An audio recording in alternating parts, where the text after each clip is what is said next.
గోవా పవిత్ర భూమిలో చరిత్ర, భక్తి, సంస్కృతి అన్నీ కలగలిసిన పోండా ప్రాంతంలో ఉన్న ప్రసిద్ధ శాంతాదుర్గా దేవాలయాన్ని ఈరోజు దర్శించుకోబోతున్నాం.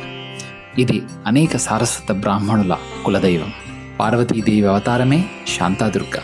ఈ దేవాలయంలో అమ్మవారు శాంతికి ప్రతీకగా శాంతాదుర్గా రూపంలో భక్తులకు దర్శనమిస్తారు.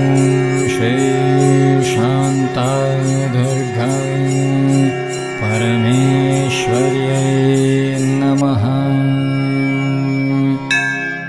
ఓం శ్రీ శాంతాదుర్గా పరమేశ్వర్యై నమః. ఒక పురాణం ప్రకారం శ్రీ మహావిష్ణువు మరియు పరమశివుడు ఒకసారి ఘోర యుద్ధం చేశారు.